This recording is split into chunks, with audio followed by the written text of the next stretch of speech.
আমার ভাইরা, আমার বন্ধুগণ, এবার একটু খেয়াল করেন। কোরআন মাজিদে আল্লাহ রাব্বুল আলামিন সর্বপ্রথম যে সূরাটা নাজিল করলেন, সূরাটার নাম হচ্ছে সূরা আল বাকারা। আল্লাহ রাব্বুল আলামিন বাকারা মানে গাভী বললেন। সর্বপ্রথম গাভীর নামে আল্লাহ রাব্বুল আলামিন সূরা নাজিল করলেন। আর কোরআনে মাজিদের সর্বশেষ যে সূরা, ওই সূরাটার নাম হচ্ছে সূরাতুন নাস। নাস মানে হলো মানুষ। আল্লাহ রাব্বুল আলামিন যেন বুঝাতে চাচ্ছেন দুনিয়ার মানুষ, শোনো, আমি আল্লাহ রাব্বুল আলামিন কোরআনে কারিম নাজিল করেছি তোমাদের জন্য কমপ্লিট কোড অফ লাইফ, পূর্ণাঙ্গ একটু জীবন বিধান নাজিল করেছি।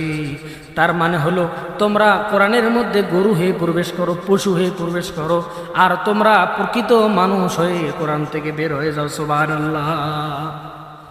আমার প্রিয় উপস্থিতি, এবার লক্ষ্য করুন, কোরআনের শিক্ষা যদি মানুষের মধ্যে না থাকে, কোরআনের ইলম যদি মানুষের মধ্যে না থাকে, ইসলামের জ্ঞান যদি মানুষের মধ্যে না থাকে, ওই মানুষটা যত বড় শিক্ষিত মানুষ হোক না কেন, সমাজে তার বড় বড় দাপট থাকতে পারে, সম্পদ থাকতে পারে, তার বড় বড় ডিগ্রি থাকতে পারে, কিন্তু আল্লাহ রাব্বুল আলামিন বলছেন কোরআনের শিক্ষা যার মধ্যে নাই, সে আসলে প্রকৃত পক্ষে কোনো মানুষই না। আমার উপস্থিতি, আমার ভাইয়েরা, আমার বন্ধুগণ, কোরআনে কারিম আল্লাহ রাব্বুল আলামিন নাজিল করলেন। কোরআনের ইলম যদি মানুষের মধ্যে না থাকে, ঠিক একইভাবে মানুষ পশুর স্বভাবের মতো মানুষ হয়ে যাবে। ঠিক পশুর স্বভাব যেমনি ভাবে, পশু যেমন নিজের মালিকেরটাও খায়, আবার পরের মালিকেরটাও খায়, রাস্তাঘাটে যৌনাচার করে, পশুর কোনো লাজ লজ্জা কিচ্ছু নাই। পশু রাস্তাঘাটে দেখবেন একটা গরু আরেকটা গরুর উপরে উঠে পড়ে।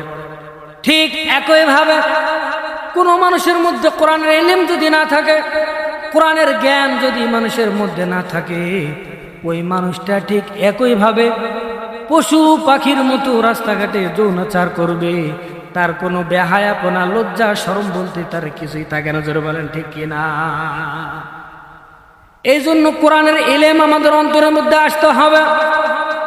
কোরআন হচ্ছে এমন একটি কিতাব, কোরআন যারা ধারণ করে, কোরআন যারা অনুধাবন করে, আল্লাহ রাব্বুল আলামিন তাদের মর্যাদা দুনিয়া ও আখিরাতে বাড়িয়ে দেন। হাদিসের মধ্যে নবীজি সাল্লাল্লাহু আলাইহি সাল্লাম বলেছেন, ইন্নাল্লাহা ইয়াকরাউল কুরআনা ওয়া ইয়াদউ বিআখিরিন, নিশ্চয় কোরআনের মাধ্যমে আল্লাহ রাব্বুল আলামিন এক শ্রেণীর মানুষকে সমুন্নত করবেন, আর আরেক শ্রেণীর মানুষকে কোরআনের বিরোধিতা করার কারণে, কোরআনকে অপমান করার কারণে, কোরআনকে অপদস্থ করার কারণে আল্লাহ রাব্বুল আলামিন তাদেরকে অপমানিত করবেন। তার মানে হলো, কোনো মানুষ যদি জিরো হয়, কোরআনকে ধারণ করার কারণে আল্লাহ রাব্বুল আলামিন তাকে হিরো বানায় দেন। সুবহানাল্লাহ। ঠিক একইভাবে কোনো মানুষ যদি কোরআনের সঙ্গে বিরোধিতা করে, কোরআনকে যদি তুচ্ছ তাচ্ছিল্য করে, ইসলামের কোনো বিধানকে যদি তুচ্ছ তাচ্ছিল্য করে, ঠিক একইভাবে আল্লাহ রাব্বুল আলামিন তাদেরকে, তারা যদি হিরো হয়, তা আল্লাহ রাব্বুল আলামিন তাদেরকে জিরো বানায় দেন। এই জন্য কোরআন এমন একটি কিতাব, কোরআনকে যারা ফু দিয়ে নিভে দিতে চায়, আল্লাহ রাব্বুল আলামিন বলেন, কোরআনের মধ্যে কেউ যদি ফু দিতে নিবে, কোরআনকে যদি ফু দিয়ে, ইসলামকে যদি ফু দিয়ে নির্বিত করতে চায়, শেষ করে দিতে চাই, আল্লাহ রাব্বুল আলামিন বলছেন ওয়ায়ুতিম্মা নূরহু, আমি কোরআন মাজিদ আল্লাহ রাব্বুল আলামিন পৃথিবীর বুকে সমুন্নত করব। সুবহানাল্লাহ। এই জন্য আমাদেরকে কোরআনে কারিমের মধ্যে আসতে হবে, কোরআনে কারিম ধারণ করতে হবে, কোরআনে কারিম আমাদেরকে অনুধাবন করতে হবে। কোরআনে কারিম আমরা যদি অনুধাবন না করি, আমাদের ব্যক্তি, সমাজ, রাষ্ট্র পুরা জর্জরিত, অত্যাচারিত, লাঞ্ছিত হয়ে যাবে। আজকে আমরা খেয়াল করেছি, কোরআন আমাদের বুকে ধারণ না করার কারণে আজকে মুসলমানরা নির্যাতিত, নিপীড়িত, লাঞ্ছিত, পদদলিত, প্রতিপন্ন জাতিতে পরিণত হয়েছে। কথা বলেন ঠিক না বেটি? ঠিক একইভাবে আমি যদি আপনাদেরকে প্রশ্ন করি, আপনারা বর্তমান বাংলাদেশে সব থেকে ভালো ফুটবল যিনি খেলে তার নাম কি? আপনারা তার নাম বলে দিতে পারবেন। এরপরে বিশ্বসেরা ক্রিকেটারের নাম আপনারা বলে দিতে পারবেন। বিশ্বসেরা তারকা, নায়ক, নায়িকা আর গায়ক, গায়িকাদের নাম আপনারা বলে দিতে পারবেন। কিন্তু যদি জিজ্ঞেস করি মুরব্বী কোরআন মাজিদ পড়তে পারেন কিনা, তখন কিন্তু আমরা আর কিন্তু পারবো না, তখন আমরা কিন্তু লাজবাব হয়ে যাব, খামোশ হয়ে যাব। এই জন্য আমাদেরকে কোরআনে কারিমের মধ্যে আসতে হবে। আল কোরআনের সমাজ আমাদেরকে বিধান কায়েম করতে হবে। আমার প্রিয় উপস্থিতি, এবার লক্ষ্য করুন, হাদিসের মধ্যে নবীজি সাল্লাল্লাহু আলাইহি সাল্লাম বলেছেন, আল কুরআনু হুজ্জাতুল লাকা ওয়া আলাইকা। কোরআন যারা অনুধাবন করে, কোরআন যারা মান্য করে, কোরআনকে যারা বুকের মধ্যে নেয়, আল্লাহ রাব্বুল আলামিন বলেছেন কোরআনে কারীম কিয়ামতের দিন তাদের জন্য সাক্ষী হয়ে যাবে। আর কোরআন যদি কোনো মানুষের জন্য সাক্ষী হয়ে যায়, আল্লাহ রাব্বুল আলামিন বলছেন ওই মানুষটাকে সরাসরি জান্নাতে দেওয়া হবে। আর কোরআন যদি মানুষের বিপক্ষে সাক্ষী হয়ে যায়, তাহলে ওই ব্যক্তির জন্য লাঞ্ছনা আর গজব হয়ে যাবে। জোরে বলেন ঠিক না? এই জন্য আমার প্রিয় ভাইরা, কোরআনের পক্ষে আসতে হবে। কোরআন এমন একটি কিতাব, এই কিতাবের সঙ্গে মানুষ যখন সম্পর্কিত হয়ে যায়, এই কোরআনের সংস্পর্শে মানুষ যখন আসে, তখন মানুষের মর্যাদা আল্লাহ রাব্বুল আলামিন দুনিয়া ও আখিরাতে বাড়িয়ে দেন। আল্লাহ রাব্বুল আলামিন তাদের মর্যাদা এমন বাড়িয়ে দেন, সরাসরি পুরা জিরো মানুষটাকে হিরো বানায় দেন শুধু কোরআনের গ্রহণ করার কারণে, কোরআনকে মান্য করার কারণে।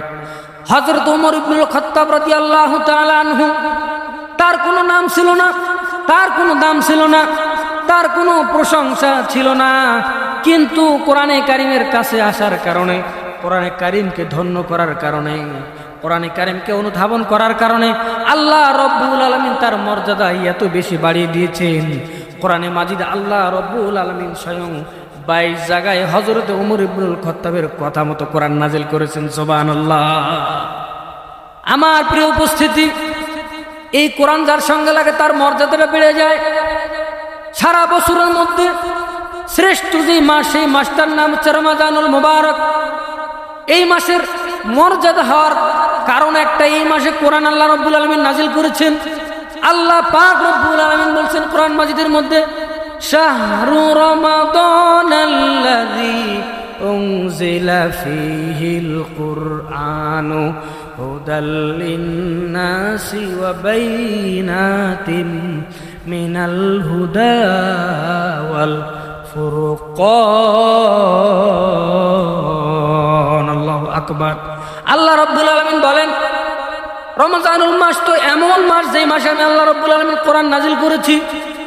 কোরআন নাজিল করার কারণে এই মাসের মর্যাদাটা আল্লাহ রাব্বুল আলামিন বাড়িয়ে দিয়েছেন। ঠিক একইভাবে সারা বছরের মধ্যে অনেক রজনী আছে, কিন্তু কোনো রজনীর দাম আল্লাহ রাব্বুল আলামিন বাড়ান নাই। শুধু লাইলাতুল কদরের মর্যাদা আল্লাহ রাব্বুল আলামিন বাড়িয়ে দিয়েছেন। তার কারণ হলো এই মাসে কোরআন নাজিল হওয়ার কারণে, এই রাতে কোরআন নাজিল হওয়ার কারণে আল্লাহ রাব্বুল আলামিন এই রাতের মর্যাদা আল্লাহ রাব্বুল আলামিন বৃদ্ধি করে দিয়েছেন। সুবহানাল্লাহ। আমার প্রিয় উপস্থিতি, একটা মার্কিন কাপড়ের কোনো দাম নাই। ওই কাপড়টা যখন কোরআনের মধ্যে আসে, কোরআনে যখন লাগে, নাম তার গেলাফ হয়ে যায়, মর্যাদাটা বেড়ে যায়। একটা কাঠের কোনো টুকরার কোনো দাম নাই, কিন্তু যখন কোরআনের জন্য যখন তৈরি হয়ে যায়, তখন নামটা রিয়াল হয়ে যায়, দামটা বেড়ে যায়। এক কথায়, কোনো জড় পদার্থ, কোনো বস্তু যদি কোরআনের মধ্যে লাগে, তার দামটা সঙ্গে সঙ্গে আল্লাহ রাব্বুল আলামিন বৃদ্ধি করে দেন। এবার আমার প্রশ্ন হলো, কোরআনে কারীম কোনো জড় পদার্থ যদি লাগার কারণে তাদের দামটা যদি, মর্যাদাটা যদি বেড়ে যায়, আমরা হচ্ছে আশরাফুল মাখলুকাত, শ্রেষ্ঠ মানুষ, আমরা কোরআনের কাছে আসার কারণে, কোরআনকে অনুধাবন করার কারণে, আল কোরআনের সমাজে গঠন করার কারণে আমাদের দাম দুনিয়া ও আখিরাতে বাড়বে কি বাড়বে না? অবশ্যই বাড়বে। এই জন্য আমাদেরকে কোরআনে কারীমের মধ্যে আসতে হবে, কোরআনে কারীম আমাদেরকে অনুধাবন করতে হবে। কিন্তু দুঃখ, আফসোস আর পরিতাপের বিষয় হলো, আজকে আমরা কোরআনে কারীম অনুধাবন করতে পারি না। আজকে আমরা কোরআনের কোনো শিক্ষা নাই, আজকে আমরা কোরআনের কোনো তেলাওয়াত নাই। ফজরের পর আমরা দিদার সে ঘুমিয়ে যাচ্ছি, অথচ কোরআনে কারীমের কোনো তেলাওয়াত নাই। অথচ আমরা দেখেছি, আমরা যখন ছোট্ট তখন আমরা দেখেছি ফজরের পরে প্রতিটি বাড়ির জানালা দিয়ে, দরজা দিয়ে কোরআনের আওয়াজ ভেসে এসেছে। আর এখন মানুষেরা কোরআনের আওয়াজ তো দূরের কথা, ফজরের নামাজ নাই, শুধু ঘুম পাড়ে। ঘুমাইতে ঘুমাইতে এবার 10টা 11টা বেজে যায়। যাওয়ার পরে যখন ওঠার পরে কোরআনে কারীমের কোনো শিক্ষা নাই। এবার বাড়িতে গানের টিচার রেখে দেয়। জোর বলেন নাউজুবিল্লাহ। এমনও বাসা আছে শহরের মধ্যে যারা কিনা গানের টিচার রাখে। আমার প্রিয় উপস্থিতি, অথচ নবীজি সাল্লাল্লাহু আলাইহি সাল্লাম বলেছেন, গান এবং বাজনাকে ধ্বংস করার জন্যই আমার রাসূলের আগমন ঘটেছে। আর আমরা কোরআনে কারিম বাদ দিয়ে আমরা নাচের মাস্টার, গানের মাস্টার রাখি, আমাদের মতো কপাল পোড়া জাতি আর কে হতে পারে? জোরে বলেন ঠিক না বেঠিক? এই জন্য কোরআনে কারিম তেলাওয়াত করতে হবে। কোরআনে কারিম যারা তেলাওয়াত করে, কোরআনে কারিম যারা অনুধাবন করে, তাদের ব্যাপারে নবীজি সাল্লাল্লাহু আলাইহি সাল্লাম বলেছেন, আল কুরআনু শাফিউন ওয়া মুশাফফা।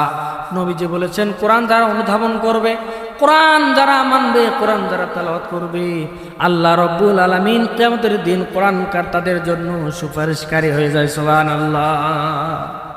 আমার প্রিয় উপস্থিতি, শুধু তাই নয়, নবীজি সাল্লাল্লাহু আলাইহি সাল্লাম বলেছেন, ইন্নাল্লাযী লাইসা ফী জাওফিহি শাইউম মিনাল কুরআনি কাল বাইতিল খরিব। যেই দেহের মধ্যে কোরআন নাই, যেই অন্তরের মধ্যে কোরআন নাই, যেই সিনার মধ্যে কোরআন নাই, ওটা একটা উজাড় বাড়ি, গৃহ উজাড় বাড়ি, বিরান বাড়ির মতো। যেই বাড়ির মধ্যে কোনো মানুষ থাকে না, যেই বাড়ির মধ্যে কোনো মানুষ বসবাস করে না, সেই বাড়ির মধ্যে যেমন ভূত প্রেরক জিন ইনসানেরা বাস করে, ইঁদুর বান্দররা বাস করতে থাকে, ঠিক একইভাবে কোনো মানুষের মধ্যে যদি কোরআনে কারিমের শিক্ষা যদি না থাকে, ওই মানুষটাকে শয়তান সব সময় ধোঁকা দিতে দিতে মিসগাইডেড করতে করতে পুরা জাহান্নামের খড়ি বানিয়ে দেয়। জোর বলেন ঠিক না ব্যাঠি? এই জন্য আমাদেরকে কোরআনে মাজিদ অনুধাবন করতে হবে। কিন্তু আমরা এমন মুসলমান, কোরআনে কারিম আমাদের বাড়ির থেকে বের হয় না। এখন শুধু দেখবেন ভারতের চ্যানেল শুধু আমাদের জানালা দিয়ে ভেসে আসে, অথচ এমন মুসলমান আমরা মসজিদও যাই, আবার মন্দিরও যাই। এই জন্য আমাদের জন্য কবি আল্লামা ইকবাল, কবি সম্রাট আল্লামা ইকবাল কি সুন্দর করে বলতেছেন, হাল মুসলিম এই জামানা দরমিয়ানে খাসআম, বা মুসলমান আল্লাহ আল্লাহ, বা বুরহামান রাম রাম। জোর বলেন ঠিক না? এমন মুসলমান আমরা মন্দিরে যাই, মন্দিরে গিয়ে আবার রাম রাম করি।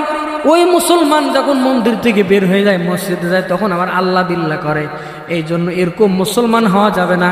আল্লাহ রাব্বুল আলামিন বলছেন, ও মুমিন মুসলমান না তোমরা, ইয়া আইয়ুহাল্লাযীনা আমানু দুখুলু ফিস সিলমি কাফা, তোমরা ইসলামের মধ্যে পরিপূর্ণ প্রবেশ করো।